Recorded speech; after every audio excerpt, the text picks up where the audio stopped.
Hey everybody, just going to take a quick break from the show and tell you about Noom. Has Noom helped you? I believe it has. Oh, that's got an app. You can do tracking. It's terrific. It does. Noom builds personal plans that can meet individual needs. That's the thing. Takes into account any dietary restrictions, medical issues, other personal needs. That helps build a plan that works for you. And yes, so I know that you've had your own personalized program here that you've been working on.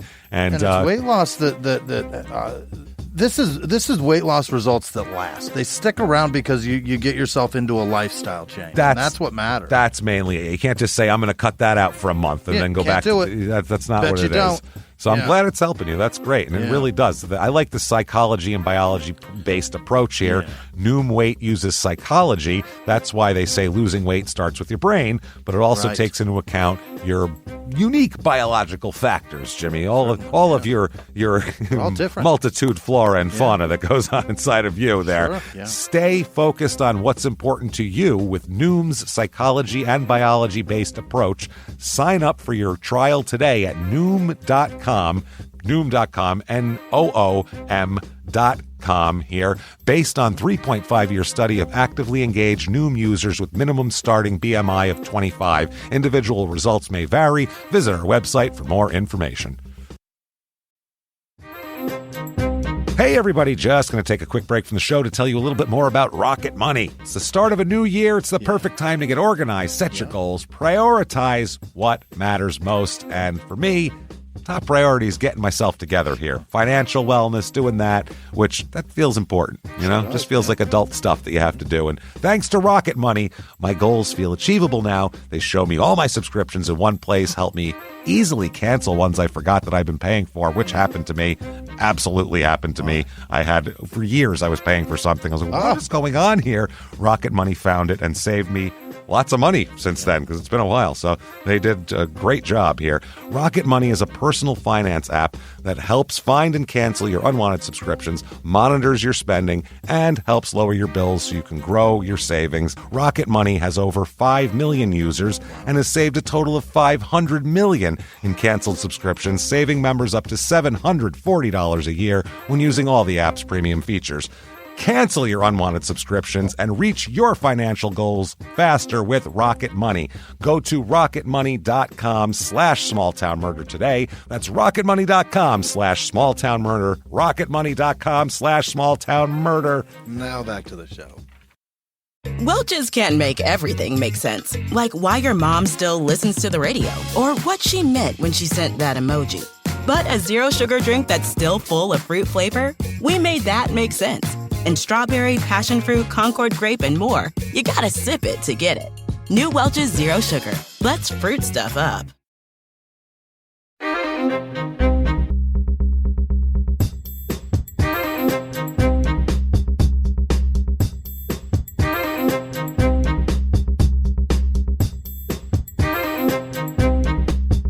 Hello, everybody, and welcome back to Small Town Murder Express. Yay and choo-choo! Oh, yay indeed, Jimmy. Yay indeed. My name is James Pietragallo. I'm here with my co-host.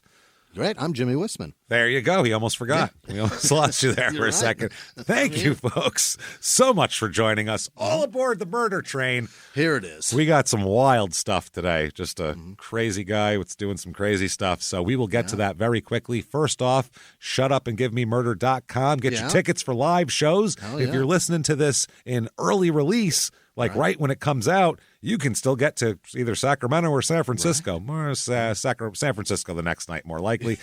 If you're listening to it regular, then don't worry about those shows. They're already over. But you want to strap in and get ready for the 420 virtual live show. It's going. April the 20th. It's a Saturday night, and you can get it for 2 weeks after that. You can watch it 100 times. You can do whatever you want with it. Right. Just like a live show, except you're in your living room anywhere in the world. We have these weird costumes because we're doing a whole 420 theme thing. I have a weird smoking apparatus for Jimmy to get freaked out by. It's going to be so much fun. Shutupandgivememurder.com is where you get all of that. Then also patreon.com/crimeinsports, which is the name of our other podcast that you should be listening to because it's great. You don't have to like sports. Check it out. Crime in Sports. Also check out Your Stupid Opinions, our other podcast, which is the funniest hour that exists in podcasts. So check that out. But Patreon, anybody $5 a month or above, you are going to get the whole back catalog, hundreds of episodes immediately, new episodes every other week. This week, we're going to talk about, for Crime and Sports on Patreon, the trials and tribulations of Hulk Hogan. Hulk Hogan. We've all heard of Hulk Hogan. His kid killed people. He called people the N-word. He's got he sued Gawker for $100 million. His best friend recorded him and sold his sex tape. He's had a weird life. We'll talk all about that stuff. Then for Small Town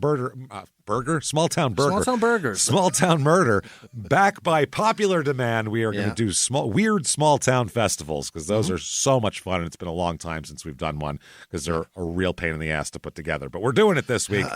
It doesn't matter. I'm going to do it there. That's patreon.com/crimeinsports, and you get a shout out at the end of the regular show. Let's go. That said, I think it's time, everybody. Yeah. I think it's time to sit back. What do you say, people? Let's settle in. Let's all clear the lungs, arms to the sky, and let's all shout, "Shut up and give me murder." Let's do this. What do you say, everybody? Let's go on a trip, shall we? Let's do it. Let's get in the car, Jimmy. We're headed this week to Woodward, Oklahoma. Woodward, Oklahoma. This is in western Oklahoma. It is the county right before the Panhandle starts. So if you kept driving, you go right into that Oklahoma Panhandle there. They don't want to say that they're part of that Panhandle. No, but they are. They're close enough. It's close enough. And based on the behavior of this man, there's some Panhandle behavior in this area, boy. So this is about 2 hours and 15 minutes to Oklahoma City. It's about 4.5 hours to Gans, Oklahoma, which was our last Oklahoma episode, episode 435, Laughing, Torture, and Lies, which that was a wild one. Oklahoma always has crazy murders. This is the home of Phillips, Oklahoma, which is one of the craziest cases we've ever done ever. Episode 60 or 61 something. It's insane. Check that out. This is Woodward County, Oklahoma. The household income here, median household income, is about $50,000 per year, which is less than the national average by about $20,000. Median home price, though, super low, $143,600. Now you're talking. That's a lot. And the motto here, energy for life. Yeah. It comes from the sky in a twisty fashion. If we have something to capture that power, we'll get it. Yeah.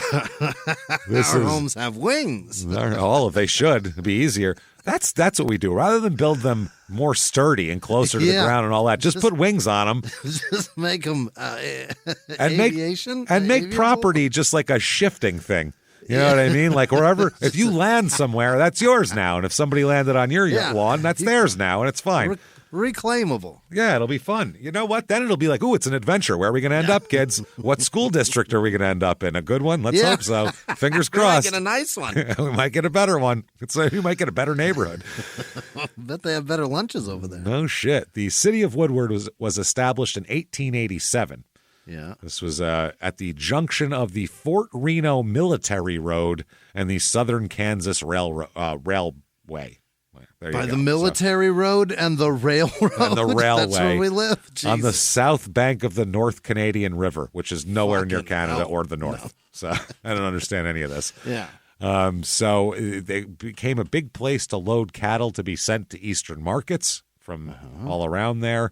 Here, Woodward has served as the county seat of Woodward County.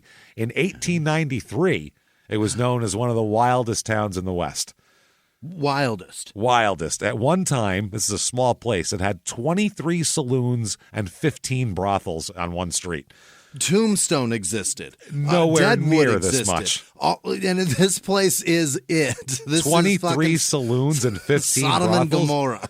Yeah. This is it. Yeah, because Deadwood's like, we're a mining town. We also people want to drink and have brothels. This is where this town. Yeah. This is, we drink and sell women here. That's our... For nothing. That's we the got industry no other reason to be here. That's it. One resident said in 1944 that Woodward's eastern aggressiveness and western hospitality combined to enthrall you with the fact that, quote, Woodward is the town you've been wishing for, dreaming of, and looking for. The town is a grudge fuck. That's what it is. Yeah, you're going to get that. It's a dirty, you're going to get it and like big it. Fuck. So, reviews of this town. Let's find out what other people think. 5 stars. I love living in Woodward. I mean, it's definitely a small town compared to Enid or OKC. Well, if you're going to throw Enid in the mix, obviously it's Enid. No, who's bigger than Enid? Yeah. But that's what I love about it. I love that we've started having events on Main Street. I love all the little shops downtown. They're owned by some really good people. Are they? I bet they are. That's great. 3 stars. Or 2 stars. This is a long one, so I'm going to skip around here. Where I am from is perhaps one of the hottest spots in the nation as far as drug trafficking goes. Oh. I doubt that. There is a San Diego, so I'd calm down. There are ports. Yeah. A few years back, many of the police were involved in a scandal where many of them were smuggling drugs and firearms back into the street from the evidence locker. That's because they make $38,000 a year and live in a small town. Yeah, that's not one of the hottest spots. Via the evidence locker, that's your fucking haul? This gets better. Yeah, well, they did that in the 70s. They sold all the Pizza Connection heroin, pounds and pounds of heroin. When they went back to look at it years later, it was all flour. Cops had stolen it and sold it all. That's what they do. It's normal. But it's not Fort Knox of heroin. No. It's, you know what I mean? Eventually that runs out. Yeah, but while it's there, you can always get more. You bust people for more and sell that. Sure. They were going to sell it to somebody.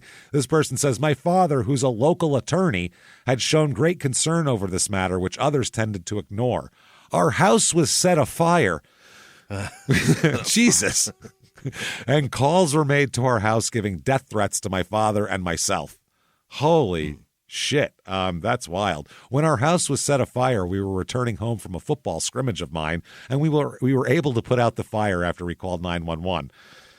Holy shit. That same year, our house was broken into numerous times, and my father taught me to be vigilant and aware of my surroundings at all times. At this point in my young teenage life, the last thing I wanted to worry about was police in my hometown, who I had never done any harm to, wanted to now hurt me and my family. Holy shit, man, that is wild. And then finally, 2 stars, small oil-driven town that isn't seeing its best days of quality of life in recent years. It's, a declining town, which a lot of them are. Yeah. Things to do here. Okay. Tell me all about it. Well, I found something to do. The Sand Plum Festival. Sand plum. So okay, I love a plum. Plum. They're juicy. They're delicious. Why the fuck would you put the word sand in there, which now makes it sound like there's sand in it, and it's not juicy and delicious. It's really stupid. Sand plums and coal apples. Yeah, I want a nice coal apple. I like a dirt tater. You like them dirt taters? They're just full of dirt. Cut it open, dirt comes out. I like scumberries. Yeah, I'm big into a scumberry. That's fucking gross. I like a jizz melon. You open it. It's pretty disgusting. It smells like bleach and everything, but it's just delicious. And not a lot of seeds. You'd think there was more seeds in there, but it's seedless. You'd think so. Yeah, it's all seed, really. It's all seed, but it's not. It's weird. It says, celebrate the sweet flavor of the sand plum at the Sand Plum Celebration here. It's a culinary competition, pageant, races, all in celebration of this native fruit. Yeah. There's, after the races, the Sand Plum Scoot 5K and 10K. Sand Plum Scoot. Yeah. After the races, stop in to see the Miss Sand Plum pageant. That's what you want to be. I'm Miss Sand Plum. Let's judge some girls. Where entrants of all ages compete to be named Miss Sand Plum Queen and Miss Sand Plum Princess. Yeah. Quilters can choose to enter their latest creations as well on a quilt competition, not the other one. And also, you're going to see there's some bands here. Who is out here? Let's see, the quilt show. Got to get there for the quilt showcase. Looks like it's all gonna culminate here at 7:00 with Dax Perrier's concert. Yeah, Dax Perrier. He's a big star, Mr. Sandplum over there. So that said, let's talk about a murder. Now that we know where we are, we're in a small western Oklahoma town. Crazy podunk America. Yeah, not a lot of people here at all. It's very low. So let's talk about this right now. Go back to 1974 for this case. Okay, September of 1974. Okay, so this is like the real West back then. Yeah. It's hot. I mean, it's a different time. It's 50 years ago, for Christ's sake. Let's talk about the Thrasher family, just like Thrasher, like the magazine. Mervyn Thrasher, he's the dad and the husband here. He's 28 years old. He's got a 27-year-old wife named Sandra. Really? He does. And they have 2 children.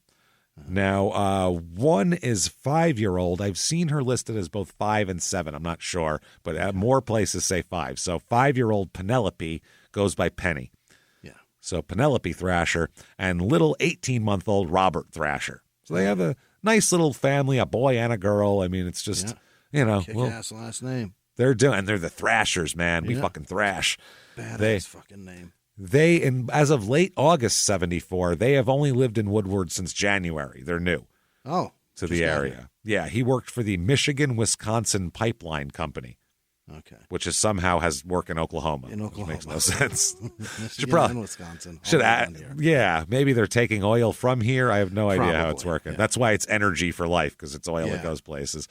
So in late August, Mervyn reports a rifle stolen from his house. Oh, shit. Yeah, .22 rifle. Someone entered the house during the day when nobody was home and took the rifle and a few other things that we'll talk about as well, especially some silver dollars, okay? Now, so he's pissed off at that. He's like, I moved to a fucking small town and I'm getting my shit stolen. He's been there less than a year. You're already getting your house broken into. Yeah. What kind of shithole place is this, he's thinking. So he reported the rifle stolen to the police, reported the break-in and everything. So September 2nd, 1974, he's got his boss at work named Bob Patee, P-A-T-E-E, and I guess this Bob had called Melvyn Thrasher to come to work. First time he called him was 4:30 in the morning and told him to come on down to work. If you call me at 4:30 in the morning and ask me to be anywhere, I'm going to crack up hysterically and then hang up on you. Here's the thing. I'm not answering at 4:30 in the morning. I might be up, but I'm about to go to bed, so. We'll talk later. We will talk later. Melvyn, though, got up and went to work. Wow. To help him. It was Labor Day weekend, so this is all overtime. He doesn't even have to be there. He's just saying, I need help. Will you come in and help me? So he does. He went to work and helped him repair an engine and then came home again. Okay. So he comes back home again. Then at 8 a.m., he called again. My Christ, I just got home. Come on back here. So Melvyn told Bob that he couldn't come in for a couple of hours. Yeah, you can't get there right away. I got some shit going on here. I'm tired. Between 5 and 8 a.m., some stuff came up. Yeah, remember I was working earlier with the engine? I've already been there at 4:30. He never shows up, though. Okay. But it's Labor Day weekend, and the employees are not required to work overtime. Yeah. So he's asking a lot of people to come in, and they're like, not coming in, or maybe I'll come in, and they don't. They don't have to be there. Yeah. So Bob said he didn't find it particularly unusual that he didn't show up. He's like, I don't know, he didn't have to be there. So he does find it unusual, though, when Melvyn doesn't show up for work the next day. Oh. Like, where the fuck is he? It's work day now. So he also calls and no one answers the phone. Yeah. He's like, okay, if Melvin's not at work, he should be at home, and he's not answering the phone. So Bob decides to, after work that night, he's going to stop by their house and make sure he's okay. The boss just pops by? But calls at 4:30 in the morning or just pops by, which seems My way boss intrusive. Is far too friendly. Yeah. Way intrusive. And he doesn't get there until 10:30 p.m.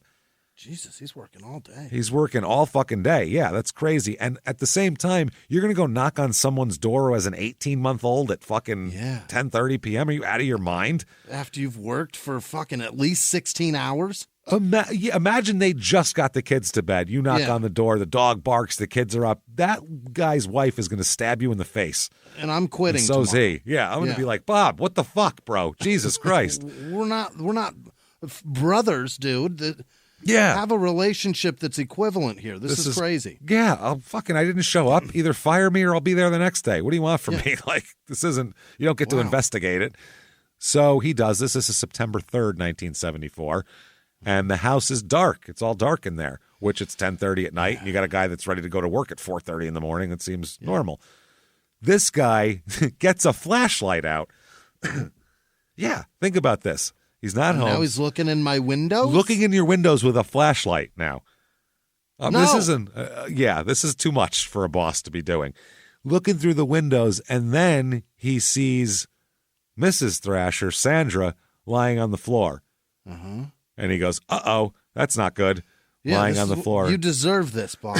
This is the opposite of minding your own business. You couldn't earned this. You sought this out hardcore. You really fucking wanted this bad. You looked for the monster and you found it. You said, I'm going to go see if they're all dead. That's what you said. God. Maybe they're all dead and I'll find their bodies. Why else would he not be there? So you should have showed up on Tuesday, Bob, and called the police and said, I've got a missing man and he hasn't answered his phone at home. Let them go knock on the fucking door. Right. That's all. He's missing. Can't get a hold of him. They go put their flashlights to the door and that's their job. This guy goes, I'm going to look into it myself. So he goes right to the police, this guy, and they come over. The cops come over. He said, I think I saw my employee's wife dead on the floor, so you might want to go look into this shit. So they do. They come over. That's the thing, too. I've been there. He does that. The cops come into the house, and right away they find both Melvin and Sandra lying face down on the bedroom floor. This guy was looking in a dark bedroom with a flashlight. In the bedroom. So what if she was sucking him off at the time? Right. I can't go down on my fucking wife in my own house without you going, get out of here, Bob. Yeah. Who looks in people's bedrooms? What if you catch me and I like foxtail butt plugs? Well, now you've seen that, Bob. Stupid opinions. Now what? Now I got to show up on the job site and you know what? That? I don't want you knowing that. Fur sticking out of my butthole? I don't need you to do that, Bob. Don't look at my bedroom window. Licking my wife's asshole, you son of a bitch. Either I'm dead and it's none of your concern, right? Or I've got a foxtail butt plug. Yeah. I'm jerking off eating my wife's ass. I'm doing some private shit. None of your concern. I'm doing some private shit. Do you understand? Okay, Bob, I'm into pegging. Are you happy with that? Did you want to know that, Bob? Did you want to know that I want to have my wife ram things up my ass? No, you didn't, Bob, but now you do. I hope you see this every time you blink for the rest of your life. That's it. I hope you see it all. Me making eye contact with you through the fucking window. Flipping you off, you son of a bitch. But no, they're both dead in there, so it's actually good that he did this. Worst. We're making fun, but honestly, it's good. They're both lying face down on the bedroom floor. Yeah. Mervin's feet were tied together, and his hands were bound behind his back as well. Oh, no. Yeah. He'd been shot in the head 3 times. Jesus. Yeah, That's a lot. You better show up for work next time, motherfucker. This is setting an example. Bob's fucking pissed. We don't miss shifts around here, boy. This is, wow. Make me work 16 hours today alone. Fuck that. Sandra was also tied up with hands tied and also feet tied, but her feet were pulled up and tied to her hands. He hogtied her. Oh, damn it. So she was hogtied. She'd been shot twice in the head. Okay. They figured out based on the scene that Mervin and Sandra were bound back to back in chairs before they were shot. Wow. They got shot and fell out of the chairs. Yeah. So that's crazy. That's grimy, man. That's some grimy fucking shit, man. Dark. But Bob says they have 2 kids. Where are the kids? Yeah. So now the cops have to go through the rest of the house. And the kids are both in the same room in bunk beds. Oh, no. And they both have been murdered also. What the fuck? In their fucking beds. Yeah. This is worse than In Cold Blood. It's fucking, it's way worse than In Way Cold Blood. worse. Yeah, they didn't indiscriminately kill an 18-month-old baby there, which they did here. 18-month-old shot twice in the head. Twice.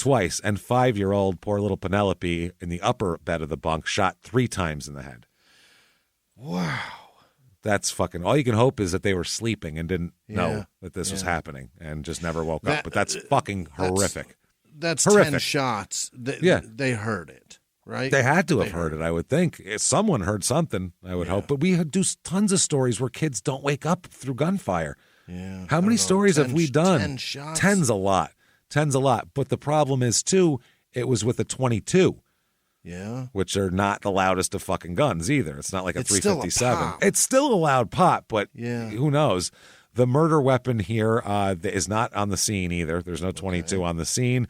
They find shell casings in the bedroom though They matched that with shell casings that they found in the yard of the Thrasher's old house. Oh. That they were doing target practice with, so they matched those together. Their old gun. It's their own gun. Oh, my God. So whoever broke in a week ago and stole their gun came back and murdered them all with it. With the gun. With the fucking gun. That is what the fuck? Disturbing. That was in Guyman, Oklahoma, their old house.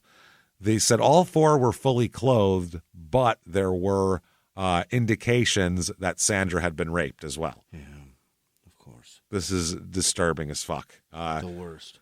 The State Crime Bureau put up roadblocks all around the town, and through the night they searched every vehicle coming out of town for nothing. Everybody on the road, get the fuck out of the car, looking for guns, looking for blood, looking for anything. This was not civil liberties be damned here. This is like, we've had a small town slaughter here. This is fucked. There's a 10-month-old dead. Get out of your car. Yeah, get the fuck out now. Don't care. That is very, very disturbing. So the state's medical examiner said during the autopsies that all 4 died of gunshot wounds, obviously, to the head. The daughter sustained 3 wounds, Sandra 2 wounds, 18-month-old Robert was shot in the tip of his nose and in the base of his head. No. Fucking disgusting, man. Here's a weird thing. Mrs. Thrasher, Sandra was still wearing her diamond ring when they found her. No theft. Huh? And all sorts of other family valuables are found in the house and accounted for. Jewelry box, not rifled.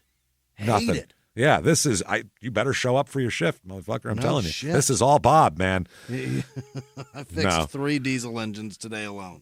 So, yeah, the officials and everybody in town, they just moved there. They haven't had time to make any fucking enemies. Yeah. They just got here, and they said they knew no reason. They were described as a nice church-going family. There's no enemies. They don't do anything. They don't do drugs. They don't. Jesus Christ. They're not in a satanic sex swinger cult. They have nothing going on. So they decide someone they'd like to talk to that might know something. And that is a young man named Bobby Wayne Collins. Another Bob. Fucking Wayne. Bobby Wayne, middle name Wayne. Bobby Wayne Collins is 19 years old. What's he doing? Very young guy. Well, he's a jerk-off. Yeah. He's from Ardmore, Oklahoma, and he works at the 24-hour gas station / truck stop. That's what he does. And Mervyn was a customer there. Mervyn would get his gas there all the time. Right. So they knew each other. He and Mervyn did. They decided to talk to Bobby for a very specific reason here, by the way. You go, well, how do you pick this guy out of your ass to talk to? Well, the undersheriff, Donnie Crane, said he investigated a burglary at the Thrasher home on August 28th, and a rifle and a number of Eisenhower silver dollars were among the items missing. These are before the JFK. Oh, the JFK were 50-cent pieces. That's right. JFK 50 cent. The silver dollar is now Sacagawea. Yep. Yeah. It was Eisenhower there. So they said that 2 people who worked with Collins at the service station truck stop said that they were involved, that he was involved in some coin transactions with them on August 29th. He had silver dollars. Yeah. One Klein Beverline, that's a guy, said that he gave Collins 3 greenbacks for 3 silver dollars. He traded him 3 greenbacks, like it's the Civil War. I traded him some script for his traded him a few clams, know what I mean? Wow. 3 greenbacks. 3 bones. And Eva McDowell, who's a cashier at the truck stop where he works, said her and her husband sold him, Collins, a 1960 car, and he gave her $6 silver as a down payment. $6 silver. How much did that car cost? Where $6 is a down payment on it? $12 silver. How much? What the fuck is happening? He bought $6 silver and a little bit of bread. Actual bread, not even bread. Not greenbacks either. Bread.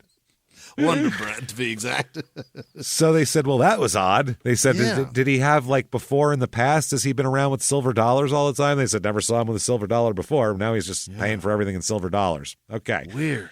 Also, they look at his record and they go, oh, my. Okay. His record really paints this picture here. Social workers and parents and psychologists all agreed that he had problems.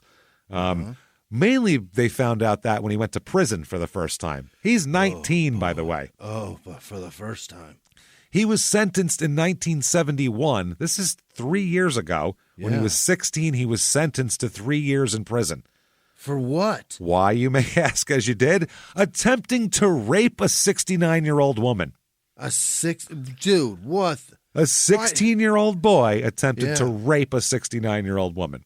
Oh, my. Which is, wow. I don't even know. In the 70s, they looked 69. 1971. Yeah, oh, Christ, she probably looked 100. Yeah, today a 69-year-old looks great. Oh, she could work out. She could be together. Back then, a 69-year-old, you're like, why aren't you dead yet? They were so old back then. That's crazy. Hey, everybody, just going to take a quick break from the show to tell you about the safest sponsor ever, Simply Safe. Absolutely. These people will keep you safe. It's amazing. You know that every 26 seconds a burglary takes place in the United States, according to the FBI. That means that by the time this podcast is over, dozens and dozens of homes will have been targeted, ransacked. God knows what happens here. So protect your home before it's too late with Simply Safe proactive security system. Simply Safe helps stop threats before they even have a chance to break in. Named Best Home Security System by U.S. News and World Report 5 years in a row. And by us for about the last 8 years as well. If you trust us, believe me, you want Simply Safe. So visit simplysafe.com/small to claim 50% off a new system with professional monitoring plan and your first month free. That's simplysafe.com/small. There's no safe like Simply Safe. Now back to the show. This show, Small Town Murder, is brought to you by BetterHelp. Get yourself some therapy, everybody. Honestly, here. We often hear about, red flags that you should avoid. Hey, that's a lot of a thing. It's become a real phrase now, real cliche. Yeah. But why don't you focus also, you look at like green flags in friends and partners. Look for good things as well. Right. And maybe you're not sure what that looks like, though. Therapy can help you figure that out. What are positive things? What are the green flags? And then you can practice them in your relationship. It's absolutely a fact. And so, honestly, we absolutely are huge advocates for this. It really, really helps. BetterHelp is fully online, making therapy affordable. It's convenient. They serve over 5 million people worldwide. You can access a diverse network of more than 30,000 credentialed therapists, wide ranges of specialties there. Here's the coolest part. You're not getting along with your therapist, you're just not feeling it, you can switch at any time, no extra charge. Wow. The thing is, they want you to get help. That's it. And you can do it with BetterHelp. Discover your relationship green flags with BetterHelp. Visit BetterHelp.com/smalltownmurder today to get 10% off your first month. That's BetterHelp, HELP.com/smalltownmurder. Now back to the show. So, yeah, he got sentenced for that. The prosecutor who prosecuted him at the time said that when he was in prison, he was mentally unstable, everybody found out, and that he was, quote, in great need of psychiatric aid. That's the prosecutor that said that after he went to prison. He was to serve the maximum term, which, by the way, the maximum term the last day of incarceration would have been September 3rd, 1974. He would have been in jail that day. Couldn't have done it. Yeah. That was the day. He would have still been in prison. Wow. Or at a minimum, July 24th, 1973, barring parole. Yeah. He waived parole consideration when the subject came up in 72, but the following December, he was discharged from the state reformatory 7 months before the minimum expiration of his sentence and nearly 2 years before the maximum expiration. Wow. Yeah. At that time, they looked at his background and they did it as like a mercy thing. Yeah. They said he's 16, at the time 17. He was the product of he was very poor, came from a very poor home environment, they said. Sure. Broken marriage, father gone, quote, a promiscuous brother who bore her last 2 children out of wedlock. Oh, which she's just a single mom. But in 1971, she was the biggest whore in 6 counties at that point, if you fucking, God forbid. So, and she also had some bad emotional problems and mental issues, and people thought she needed help as well. Okay. A local juvenile officer told the mother that Bobby was arrested for breaking into a neighbor's home and trying to set fire to a bed in which the neighbor was sleeping currently. When? when he was like a teenager, 14. Jesus Christ. He broke in and tried to burn a person alive in their own bed. Tried to barbecue a person. And then 2 years later, rapes an old lady. Attempted to rape an old, shit, that's close enough. He's on track to just be a menace. Before 18, he's doing that shit. Acceleration like nobody's business. Wow. Holy shit. So since he got out of jail, he bounced from job to job. He had jobs. First, he tried to sell vacuum cleaners. He couldn't. Yeah. He couldn't move a vacuum. Couldn't move a vacuum. He couldn't remember to bring a pocket full of dirt to dump on the floor. He kept forgetting. Kept fucking forgetting. He couldn't do it. Bring one of those sand plums and empty that motherfucker. Yeah, there you go. Squeeze that out. He drove a delivery truck for a while. That didn't work out. And then he worked at a gas station. No. He couldn't move things to places. Nope, couldn't do it at all. Selling vacuum cleaners, driving shit. And then he got a job at this gas station. In the summer of 74, he almost got married. He was like a week away from marriage, but the girl backed out. Because she's changed her mind. Imagine the bullet she's done. Like, imagine her after this whole thing going, wow, holy shit. So it was at that point in the summer that Collins moved to Woodward. He's brand new here. Wow. That's where he found another job pumping gas again at the gas station. And he apparently used to like to burglarize and steal shit too. And on August 28th, 74, he burglarized the home and he took the silver dollar. He took the .22 rifle. Yep. And it's amazing, though. Yes, September 3rd would have been his maximum term. So if he stayed for the maximum, he wouldn't even have been out to be able to do that day. Yeah, it would have taken a few more months for these people to die. Yeah, absolutely. Or somebody else would have got killed. So they said he had, at the time they were saying, well, he has no police record because in Woodward he had no record. Then they looked out further and they went, oh, my God, Jesus Christ. It gets way worse. This is exactly the guy we're looking for, a guy with priors like this, breaking into people's houses and attempting to commit violence upon them. That's what we have here. Casper's on fire. Yep, that's fucking wild, man. So they, the other thing is, in 1974, so we got the rape that he went to jail, attempted rape he went to jail for. Then he tried to burn a person alive in their bed. Right. Then he got arrested again in 1973 after he'd been released for raping a Lone Grove woman, a woman from Lone Grove, for actual rape, not attempted rape. Happening? He was acquitted by a jury in that case in early 1974. Holy. He was acquitted on rape charges. So he is 19 fucking years old. He's beaten a rape. He's gotten a rape. Attempted murder. This guy's bad news. He is a fucking nightmare. So, whoa. Now, August 27th, 6 days before the crime took place, he had borrowed a car from his cousin and gone to Enid in an attempt to find a job. Yeah. The cousin said, though, he didn't loan the car to him that day, so I don't know what he's talking about, because that's his story. Bobby Wayne has said, on the 27th, I went to Enid, and his cousin said, I didn't loan him the fucking car that day. I don't know whose car he took. Maybe he just admitted to car theft. Well, no, he's saying this is my cousin's car, and he said, no, I did go to Enid, and on the way back from Enid, I picked up a hitchhiker. Oh? His name was Jerry, the hitchhiker. Okay. He said, I learned that his last name was Prowess, Prowess, like having a prowess for something, by looking at the identification card on his backpack, because he had some kind of ID card on his backpack. The hitchhiker asked to spend the night at his house, which Collins agreed to.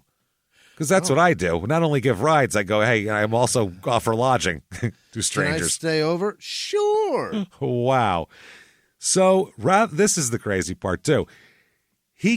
Bobby claims he dropped the hitchhiker, Jerry Prowess, off at his house, at Bobby's house, and then brought his cousin's car back to him, then went to work at the truck stop working the night shift. That's a lot of shit to do. He said, yeah, just go in my house and live there. I won't be there, but no problem, stranger. He said the next morning he returned home and Jerry Prowess was gone. He's gone. He said he just went to sleep, Bobby did, but was awakened at noon by Jerry Prowess saying, hey, man, quote, let's come with me to go look at a house. Okay. He's in the real estate market possibly here. Buying. Yeah. He's buying. So the two of them went to a rural residence just outside of town, went through the back door, which was unlocked. This is the Thrasher residence in late August. They stole a number of items, he admits, including a rifle, and then started back to town. He said they hid the rifle so they wouldn't be seen walking through town with it, obviously. You don't walk around town with a rifle. Right. It's kind of... Yeah, so that evening, he said Prowse left and took some of the stolen items, and he said, I never saw him again, including the gun he took with him, too. He had the 22. Okay. So they said, well, where were you on September 3rd? He said, well, I got off work at 6:30 a.m. I just bought a car 3 days earlier, as we know, a top-notch vehicle. $6. He said, and I immediately left town with the intention of visiting my brother in Canadian, Texas. Yeah. I'm sure it's Canadian or some shit, but it's Canadian, Texas. Yeah. He said, though, he wasn't very familiar with northwestern Oklahoma, so he took a wrong turn and wound up near the Kansas border. Because the Texas and Kansas borders aren't very far from each other in this part of Oklahoma. Yeah. They're real close. He said at that point, he just said, fuck going to Texas. I'll just go back to Woodward. Okay. He just got lost, made a big loop, and said, screw it. So... Which is possible back then. It's in a rural bad roads, story, though. It's a terrible story. Terrible. You did a 6-hour circle on a whim? 3. Right. He said he got back at about 9:15 a.m. Okay. So he said, he did like a 2.5-hour tour of western Oklahoma. He said at that point, at 9:15 a.m., he went to Gibson's discount store and bought a pair of tennis shoes. Yeah. Pair of sneakers.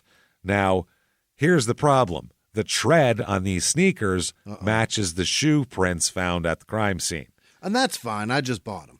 But he said, I have the price tag and the receipt from when I bought them, which was after this happened. I didn't have them yet. I didn't have them yet when that happened. Okay. The register tape didn't name a specific item sold, but it did show a sale with the same price as his shoes from the shoe department. So it's probably the shoes, and they're brand new. They said the store didn't open until 8:55 a.m. that morning, so the purchase would not have been made until after the murders were thought to be committed. Wow. Here's the problem I have with that, though. And you say, well, then that's not a guilty thing. To me, how many pairs of the same shoes do you have? Yeah, the same model shoe. That tells me, boy found that shoe he that likes he loves. Those. Yeah. Fuck yes. How many pairs of Adidas, the classic ones, or the Puma suedes, or Dunks? Do it? Both of us have. Jesus, I got like 6 pairs. Same tread. That's what I mean.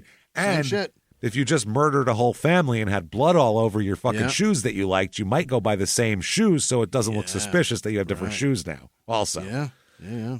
Because he might have went right there. So who knows? Now, an agent from the Oklahoma Bureau of Investigation assigned to that case, he said that in the course of the investigation, Bobby gave several different and inconsistent statements after being informed of his rights, of course. That's not good. He said at first he did not admit to having participated in the burglary, saying Jerry Prowse came back to his house on the 28th with cigarettes, a shaver, and a rifle, and then that Prowse left on September 1st, and that's the last time he saw him. Okay. Later on, he admits, he said, okay, fine, I took part in the burglary. Yeah. I did. He said, in that house. Yep, he even said that he had gone to the Thrasher home on the day of the murders, but left the house before Jerry must have done anything. Oh, my God. He then said that Jerry Prowse threatened to kill him if he told anyone, and that he just drove, after all this, he drove Jerry to the edge, quote, to the edge of town and let him out of his car. And that was that. And he's never seen or heard from Jerry Prowse again.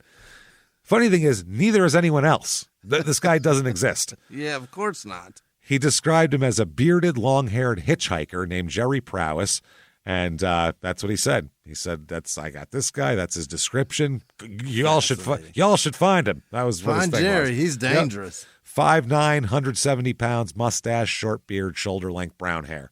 Okay. Like everybody else in 1974, basically. This is about 90% of America. Yep. Then at one point, out of nowhere, he's in the interrogation. They've broken him down to like 4 different stories. I wasn't there at all. I don't know anything. I was there. Oh shit, Jerry was there. Yeah. Jerry was in the house. I was outside. I heard shots. I dropped Jerry off. I don't know nothing. Then he says, out of nowhere, he says, quote, I can see them in my sleep at night.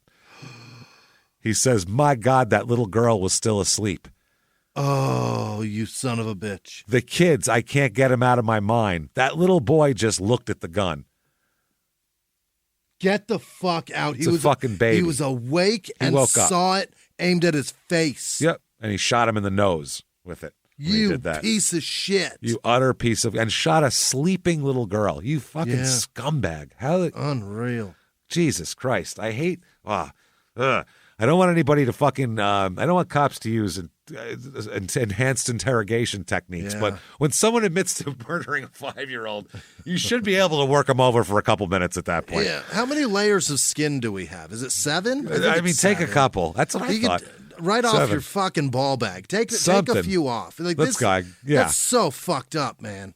That is fucking wild. Later on, he'll deny saying that the little girl was asleep. And he said that he denies that he said that the boy must have been. He said he told him that the boy must have been looking at the gun, and he said that the agent said that to him. That boy must have been looking at the gun, and he became upset and merely repeated it back. Was his thing, like my cousin Vinny? I shot the clerk. I shot the clerk. That's what they're saying. It's a my cousin Vinny situation. What did he say after he said it? He said, "I shot the clerk." Whoa, hey, oh. Then he said, I didn't say that. Yeah, that was later. Like, yeah, he said, I shot the clerk. I shot the clerk. So the prosecutor says that his stories contain material which nobody but anyone who was there killing people could have known.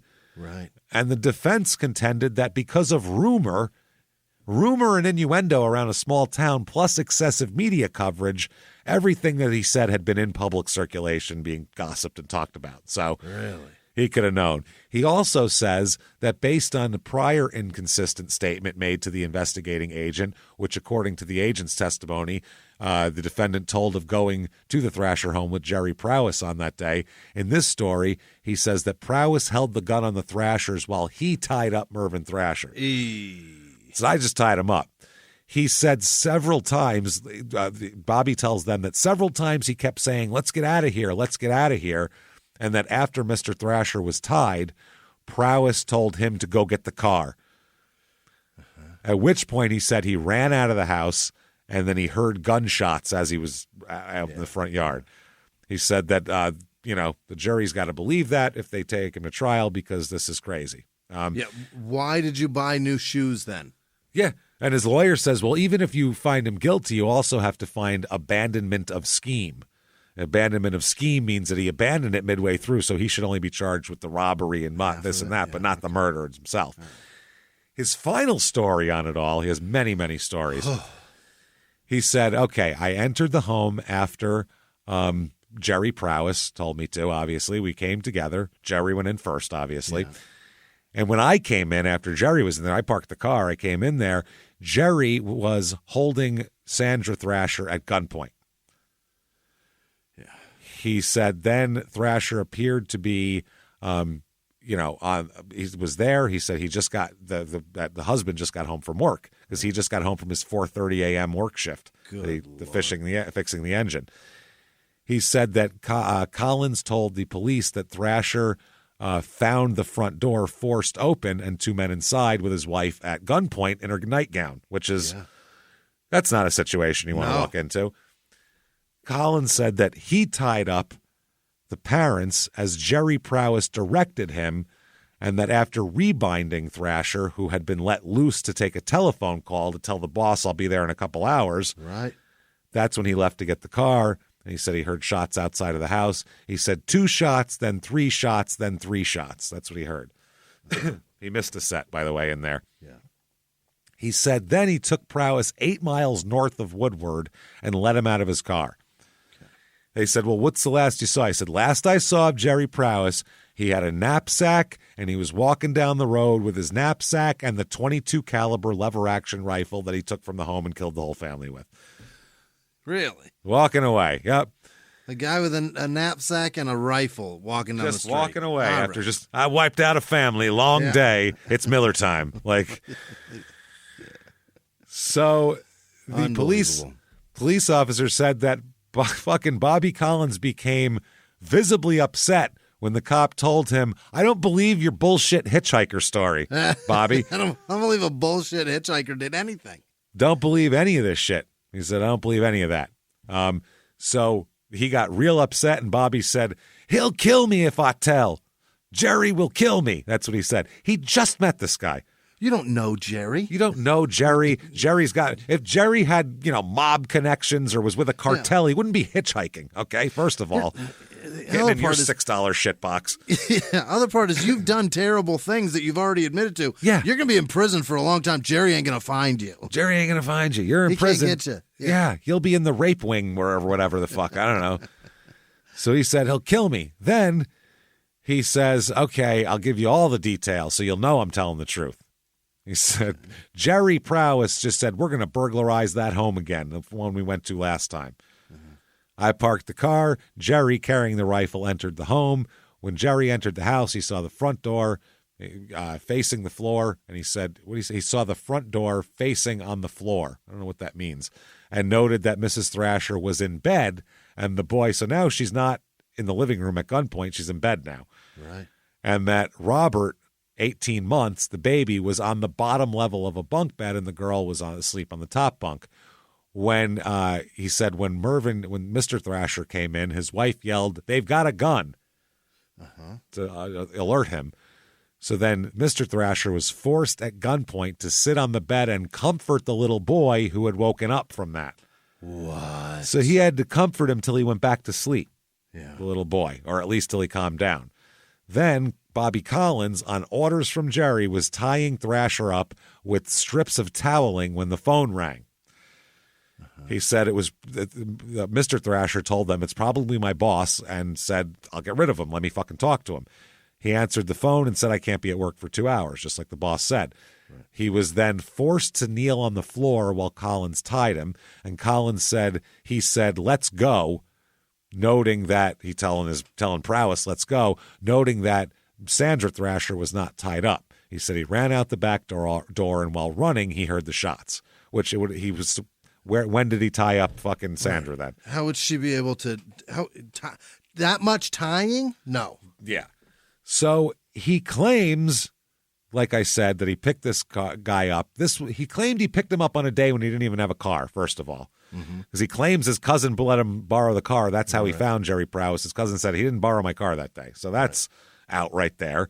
Also, all replies to any inquiries in question to all states in the union about a Jerry Prowse were all negative. No Jerry Prowses. And inconclusive, except for a reply from New Jersey that said they did have a record for a guy named Jerry Prowell with 2 L's. That's not the same fucking name. And he's dead. Yeah, and he's 93 years old and half blind. So his defense team, Bobby Collins, said that Prowse and Prowell might be the same guy. I'm sure it's the same guy. Just grab him. Yeah. He said that if he knew of that, he might have been able to track down that person who might have been the alleged Jerry Prowse.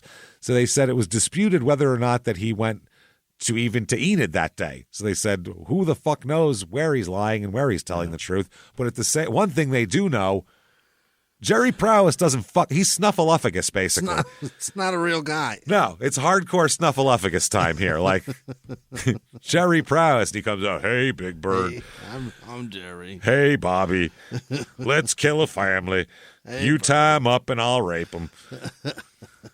Jesus Christ. Why did you choose such a fucking a unique name? Why didn't he just use, I don't know, a guy named Bob Johnson? Ronnie Jones came over. There's a lot of them, always probably. A Ronnie. Ronnie sounds like a wild man. Ronnie Wayne Jones, his name was. We both named like, Wayne in the middle name. Sounds like a guy that murders. It's a murderer, right? Yeah. Hey, everybody. Just going to take a quick break from the show to tell you a little bit about Sono Bello. You know, the most known secret with celebrities and influencers and all these famous people is so many of them have had lipo. They've had lipo, whether it's a little touch-up here or a total makeover. Yeah. Nobody has a perfect body. That's the thing. No. They may look like it on TV, but there's things that help that. Absolutely. Lipo now has changed, and Sono Bello's been at the forefront with using LAL technology and getting those beautiful and natural outcomes for each person. Looking real natural. Our friends at Sono Bello are offering their best deal. You're now included in their winter savings event, but appointments are limited, so please get on this. Sono Bello doctors are masters in micro-laser fat removal, a brilliant technique that removes stubborn fat permanently wherever your problem areas are. Tummy, love handles, thighs, arms, it's gone in one comfortable visit. Eating healthy and workouts are great. Keep doing that, but if you want to lose that stubborn fat in one visit, check out Sono Bello. Save big during their winter savings event. Schedule your free consultation now at sonobello.com/smalltownmurder. That's sonobello.com/smalltownmurder. Now back to the show. Hey everybody, just going to take a quick break from the show to tell you a little bit more about our stylish friends at Quince. That's right, let's go elevate your styles, people. Yeah. Get it going, look good out there, and you can do it now without breaking your wallet, without breaking the bank, because at Quince, you can get high-end, versatile pieces at prices we can all actually afford, which is very nice. You want to get good stuff that lasts and it's good, and they have quality stuff that's very affordable, and you can do like we did, upgrading our stuff here, while still being a very reasonable price. Quince only works with factories that use safe, ethical, responsible manufacturing practices, along with premium fabrics and finishes. It's all quality stuff. You're going to love it. Trust us, it looks good. And I've got the leather jacket. It's a very high-quality item. Real nice, soft leather. Yeah. Jimmie's got his linen pants he's rocking. Yeah, they're terrific. Come on, be like us. Be fashionable. Get in there with Quince. Indulge in affordable luxury. Go to quince.com/smalltownmurder for free shipping on your order and 365-day returns. That's QUINCE.com/smalltownmurder to get free shipping and 365-day returns. Quince.com/smalltownmurder. Now back to the show. Hey everybody, just going to take a quick break from the show to tell you a little bit about a very cool place, Thrive Market. Yes, we are both looking to get into the healthy swing this year. The problem is I don't know what's in everything, and I don't know if even I'm qualified to even read the labels to know if that's good or that's bad. Right. There's chemicals and things, and there's things floating around. I don't know what I'm doing out there. One of my favorite features, and I know you were talking to me about this, is the Healthy Swap Scanner in the Thrive Market app. Yeah, it's simple. You scan any item, and it'll instantly suggest a cleaner, healthier grocery alternative, which is it's great. Amazing. Yeah. That's great. Thrive Market also takes the guesswork out of finding these safe, healthy foods. For example, like I'm trying to get my protein intake up for energy. I'm always moving around. I need stuff, and I love that you can filter their site by the high protein options. Nice. It's very cool, and you can personalize this portion, and you can put filters on it, and get ready. You should be ready for a junk-free start to 2025. Get ready for it and head to thrivemarket.com/smalltownmurder and get 30% off your first order plus a free $60 gift. That's THRIVE market.com/smalltownmurder, thrivemarket.com/smalltownmurder. Now back to the show. Come up with a better fucking murderer name. Yeah, Jerry Prowess.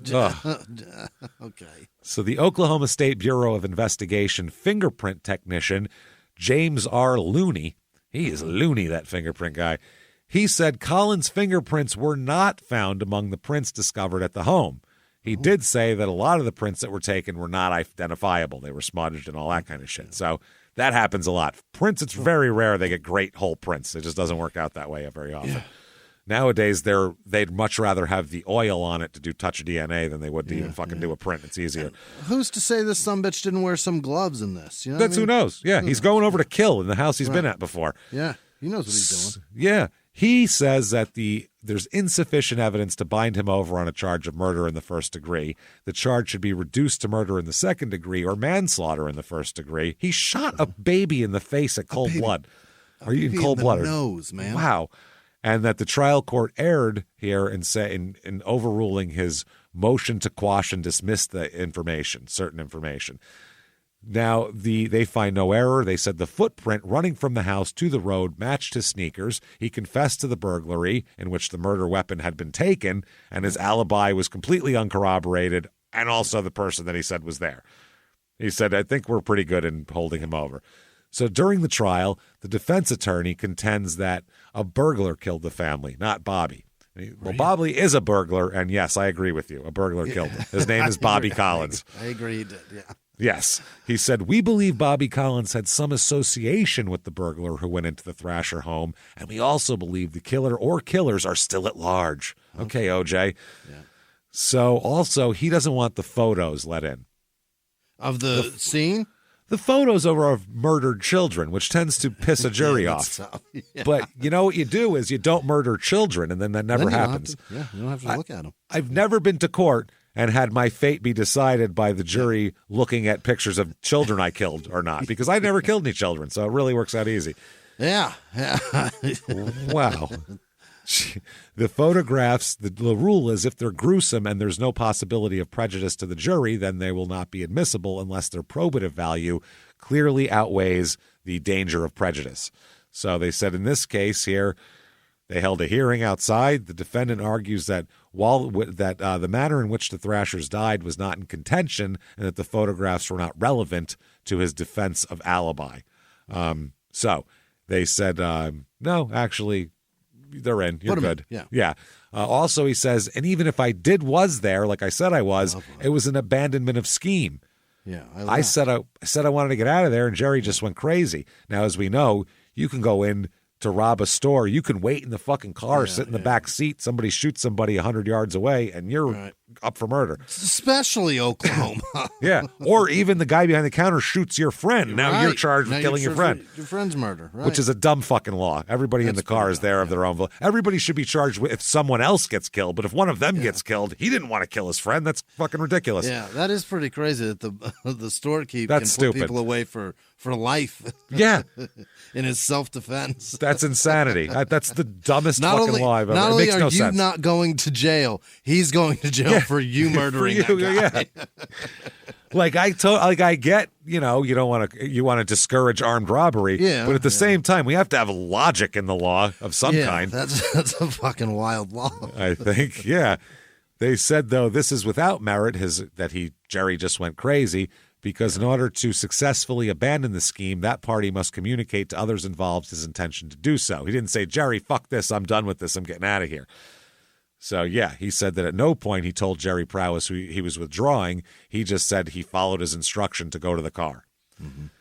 Closing arguments, the prosecutor, over the defendant's objection, the prosecutor produced a material similar to that which Mervyn Thrasher was bound with and demonstrated it was possible for a person to bind himself. Like if you told him tie yourself up, you could do it. Okay.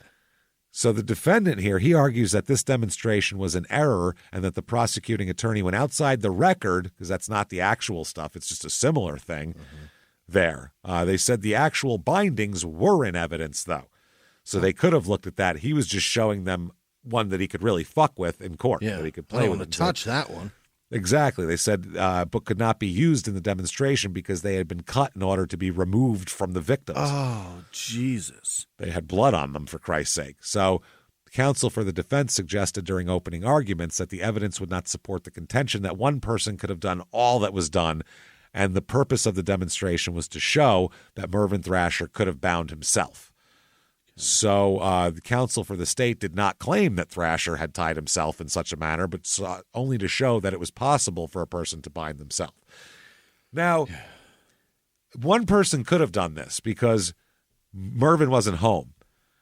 So you got control of everybody. Then when he gets home, then you've got control of him. It's not that big of it. It's not that hard. That's it. You got the kids are asleep. They're no physical threat anyway. 5 and less than 2.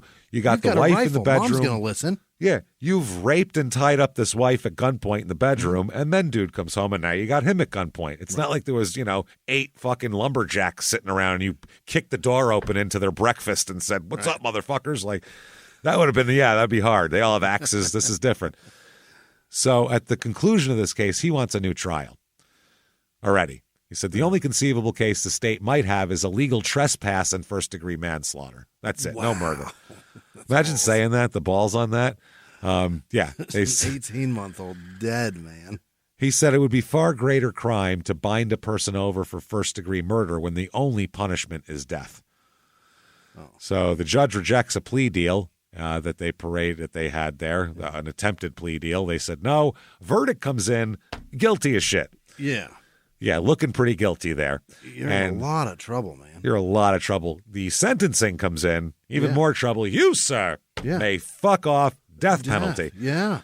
Which I think about, if you asked anybody in town, you want to just drag him behind your truck, they'd all go, I got a rope in the truck. I don't give a fuck about this guy. We can use his killing testimony children. To say he drove a man 10 miles to the edge of town. Let's just drag him to the edge of town. Come to you. About here? Seem about right? He stopped responding a couple miles back. I don't know if maybe... I guess we'll just cut him loose. Fuck it, yeah. Fuck this guy. No, you can't kill children in cold blood. That's crazy. That's and you crazy. Can't shoot an 18-month-old in the fucking nose. The face, and you can't be breaking into people's houses to rape them, and you can't be tying up people, and you can't be trying to burn people alive in their beds. Fuck this guy. He's a menace. He was going to get to this point one way or another. Yep, fuck yeah. But shortly after this conviction and death penalty, it was ruled unconstitutional, the death penalty in the state of Oklahoma, and his sentence was changed to life in prison. Okay. It's due to life in prison. It's not life without, so he gets parole hearings all the time. We'll talk about. Jesus. Yep. The prosecutor said it's a shame to go through the work to represent the people in a case of the magnitude of the Collins case and have it overturned like that. Yeah. So in his appeal here, he wants an appeal, and he said that it's all circumstantial evidence. There's no fingerprints. There's no physical evidence. They didn't find the gun in his possession. None of that shit. It's all shit he said. They said every reasonable, and this is the court saying, in a circumstantial evidence case, every reasonable hypothesis except guilt must be excluded before you can find someone guilty. Yeah. If there's DNA all over the place, then the other things are a little more nebulous. That's fine. But they got to be exact. Okay. They said that factors would include incriminating statements or conduct on the part of the accused. In this case, the circumstantial evidence implicating him was taken together with the testimony of the agents who said what he said to them about Jerry prowess and all that kind of shit. And they said that's sufficient to support the guilty verdict. They said, in other cases, one with a suicide, it was different, but here, no. He next assigns also error to the trial court refusing his requesting instruction on murder in the second degree. And they said that would be by Oklahoma law in 1974, when perpetrated without authority of law and with a premeditated design to affect the death of a person or any other human being, but not an act enumerated by in the preceding section. But he went into burglarize, so he's got it all. So it is affirmed, but with a dissent. There's a dissenting justice on this. Is that right? Yes, they say in the instant case, meaning this one, the jury was faced with the choice of finding the defendant guilty of murder in the first degree or finding him guilty of nothing. Those are their options. Those are the two. There was evidence presented that the defendant might have been guilty of a less serious crime than murder in the first degree, and to that extent, he was denied a fair trial by the jury. Saying they should have given the jury the opportunity to believe him and call it manslaughter or second degree. He said, regarding the demonstration by the prosecuting attorney in the closing argument, cases cited by the majority in this opinion, while by no means binding this court to allow such a demonstration, do indicate that in some jurisdictions, considerable latitude has been allowed to the prosecutors in closing arguments. That's true. A lot of latitude in closing arguments.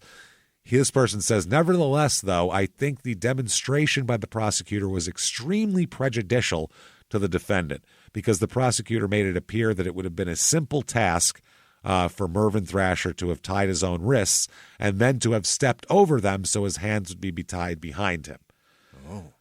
The defendant was given no opportunity to discover and point out to the jury that the prosecuting attorney had in fact practiced the demonstration in his hotel room. Well, yeah, you practice your whole fucking, I would assume you probably practice a lot of what you do. Yeah. You probably say things. I'm going to say this. Does this sound good? So it comes out of your mouth easier when you say it the second time? If you don't practice your fucking murder prosecution, you're terrible. I rehearsed my fucking divorce proceedings for Christ's sake. You're closing arguments in a murder trial where kids were shot in the face? What are we talking about? I'll fucking one take Charlie and I got it. Man, I'm just good on my feet. If I know it too well, then it won't come out right. It's got to be fresh. It'll look rehearsed. I'm going to fucking wing it and I'll kill it. Like Brando, you know what I mean? Yeah. I do it from the hip here. He said, as a result, the jury may have well been misled as to what the demonstration had actually shown. Mm-hmm. Finally, I would like to reverse on the grounds that the state suppressed evidence which was exculpatory to the defendant. What's that? Which is, prior to the trial, the defendant properly moved to compel disclosure of all evidence favorable to him, including copies of all memorandums, reports, and summaries used by the plaintiff, the state of Oklahoma, or any of its agents, representatives, or assigns, to determine the possibility of the hitchhiker described by the defendant as Jerry Prowse, or to eliminate the possibility of such hitchhiker described by the defendant, including but not limited to the following: copies of all form letters, blah, blah, blah, blah, blah, copies of wire message, and any and all reports dealing with the investigation or inquiries made concerning the existence or non-existence of Jerry Prowse or any other hitchhiker. So he says, they didn't look into that enough. He fucking made it up. You could just it would be one thing if the person existed. Yeah. It'd be one thing if he said, Bob from down the street, I know him. That would be one thing. Yes, investigate. He made a fucking person up. Period. And he said he had an ID with the name on it. Therefore, he knows how to spell it. It's not like it was Jerry with a G. You know what I mean? He mumbled it and said Prowse, but he might have said Prowell or he might have said Prowin. I don't know. He read it. He fucking read it. Knows how it's spelled. I saw the letters. Well, we Googled him. He don't exist. That was a dumb thing to say. The spell, I knew the exact, because then he could have said, well, try it like this or try it like this. He might have said it like this. I just know the guy. Eventually, you would have found someone with that name, but this fucking idiot, not at all. He's an idiot. He blew it.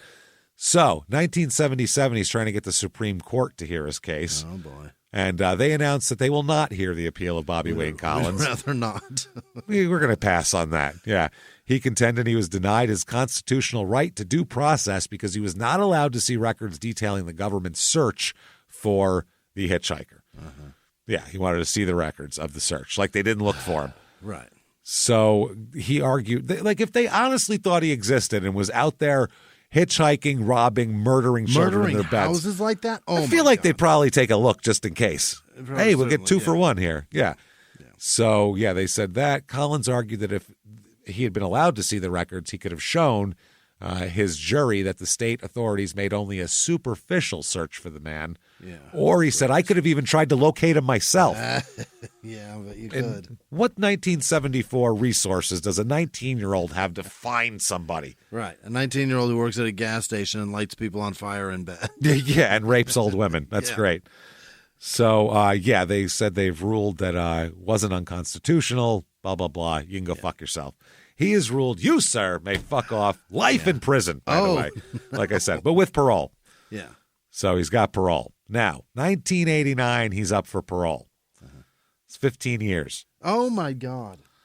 He told the parole board he did not commit the murders. Uh-oh. But he also said he didn't believe my arguments will sway you anyway. He said, I'm well aware no one here is going to grant me no parole anyhow. That's what he said. Grant me no parole anyhow. Anyhow. So, 19, he's basically, he's doing a Manson. Like, you're not going to let me out anyway. Why am I fucking here? Eat dicks. Yeah. 92, up for parole again. Yeah.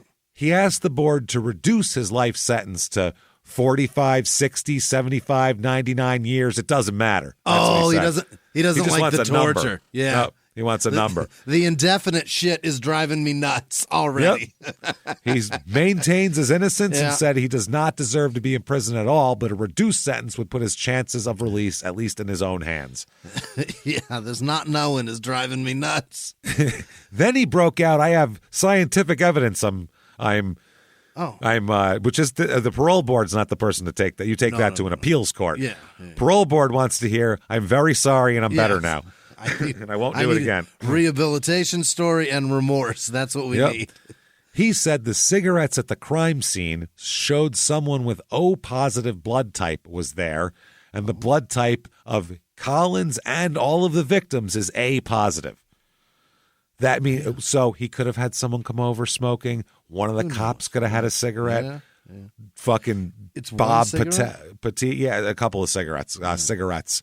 Collins said that he is a trustee and for jail and has had a clear record conduct for almost 9 years. He's been in jail for 20, so that's not good. It's not great. That's pretty bad. And the board unanimously tells him to go eat dicks again. Go set your own bed on fire. 2009, he's up for parole. Oh, my. And the district attorney told the parole board that what he did was probably one of the worst crimes Woodward County has ever seen. Yeah. And they said they're encouraging the public to write letters to the parole board if they don't want him out, or if they do want him out, let him know. Former district attorney Jack Barton, who was there for 75, said Bobby Collins should have been executed. He never gave a reason for committing the crimes. I'll kill him myself. I mean, in retrospect, we should have lynched him, but, we missed. Then he revealed that the rifle used was found years later in a pond. Oh? Years after the conviction. In the 80s, somebody pulled the rifle out, and they figured out it's the fucking murder weapon. Oh, my God. So it was in a pond. This guy said that, quote, I don't think he should ever be paroled. Yeah. So he wasn't some guy that wasn't 8 miles out of town walking away with it because it was in a pond in town. Right. So he's full of shit. The Collins caseworker has written a, quote, glowing review about him, recommending that he should be released and that he's shown good behavior while in prison. No. Wow. He was at the Lexington Correction Center, a medium security prison. And they said, quote, the reason the caseworker is recommending him for parole is because he's maintained good behavior and turned in a machine gun left behind by the National Guard after exercises at the prison. They left a machine gun in prison. Who leaves? Don't you? Who the fuck didn't account for all the automatic weaponry? And they left it in a prison. Somebody sat down and scratched their balls and then stood up and walked away? Maybe a second grade playground is the only worst place I can think of to leave a machine gun. Maybe there. Sir, you left your machine gun. Oh, thank you so much. You are such a responsible human being. Thank you for not killing us all and trying to escape. Wow. Sandra Thrasher's mother, who was still alive at that point, was still passing out flyers at convenience stores asking people to write letters requesting his parole be denied. She's dead now, though, so she can't do that anymore. In 2019, his attorney, who, by the way, one of his appeals attorney, Dennis Hartley, was also Timothy McVeigh's attorney, one of his attorneys. Right? Yes. He is disbarred in 2019. Oh, uh-oh. Yeah, he did that, and so there's that. And this is the lawyer. He said, I will continue to advise against it, but I don't imagine he'll change his mind. I don't think anyone's going to try to persuade him to change his mind. I don't know who they're talking about there. Oh, they're talking about this guy doing his appeals. Okay, so that's that. He's still in prison. Wow, they've kept him for 30 years? I haven't seen him paroled, and I looked. Wow. The last I saw was what, 2019? No, that was when the attorney was gone. 2009, he was up for parole. I mean, he's been in there forever then. That's 15 years ago. As long as he doesn't admit to shooting children There's in the no way face, they're letting him out. They're not letting him out, and they shouldn't let him out. He can go fuck himself. Rot in there. Find me Jerry or shut the fuck up. Yeah, that man Produce Jerry. Wow, James, he was 21 when that happened? He was 19 when that happened. Oh, yeah. Holy 19. fuck. 19. Yeah. He's now going to spend his entire life. He's almost 70 He's been in there for 40 years. He's a scumbag. There you go. 50 years. 50. Holy. That is the Snuffleupagus murders here. Yeah. That is Oklahoma, Woodward, Oklahoma. If you like that show, tell the world about it. Get on whatever app you're on and give us 5 stars and say something nice. Doesn't matter what you say at all. You don't have to say, tell me what your favorite flavor of gum is. That's all you have to say. I'm so-and-so. The show's great. I love strawberry. That'd be terrific. I don't care. Do that. Also, head over to shutupandgivememurder.com. Get your tickets for live shows. Right. 420 virtual live show, April 20th. Available for 2 weeks after that to buy and watch. And you can watch it 100 times. Do whatever you want with it. Anywhere in the world with an internet, you can see a live show. Do it and hang out with us. We cannot wait for that. Shutupandgivememurder.com. Get your tickets for the rest of the year, too. Those shows are selling out. Oh, boy, are they moving. Yeah. If you want to come to a show like New York end of the year, it's almost done. You better get your tickets, and that's in December. Right. So get your tickets right now. Come see us. Do that. Patreon.com/crime and sports. All the bonus material. $5 a month or above. Get you everything. Back catalog, hundreds of episodes, new ones every other week. This week, for Crime and Sports, which you get, we're going to talk about the trials and tribulations of Hulk Hogan. all of his crazy stuff. He's calling people racial slurs. His kid's killing people. He's getting his sex tapes put out in public. He's suing people for $100 million. It's wild shit. Get in there for Small Town Murder, backed by popular demand. Weird small town festivals. We can't wait. So much fucking fun. Get in there. Patreon.com/crime and sports. And you get a shout out at the end of the regular show. Follow the show on social media at Small Town Murder on Instagram, Small Town Pod on Facebook. Get in there, follow us. Also, you want to follow us individually, you can do that. Go to shutupandgivememurder.com. Drop down menu, do that. Keep hanging out with us. Oh, boy. Don't ever stop. Keep coming back. And until next week, everybody, it's been our pleasure. Bye.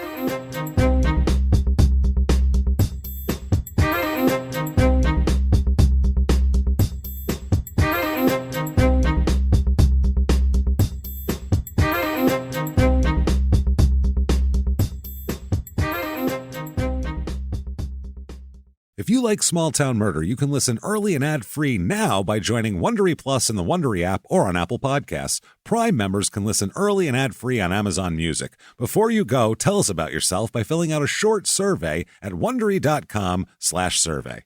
In the 1980s, a rosé swept the country. Hey, Mike, I really like this White Zinfandel. Well, good. Now put it down. We're going to try another one. White Zin became America's top-selling wine. But most don't know that this sweet drink has a sour history. What began in 1986 with counterfeit bottles, a big fraud, a multi-million-dollar fraud, sent investigators chasing one of the most powerful families in the business, the Licciardis. But the closer the feds got to them, the more dangerous things became. It's a story of deceit. At the time, I was paranoid. Threats. You touch my kids, I will kill you. And murder. With a .22 caliber bullet to the head.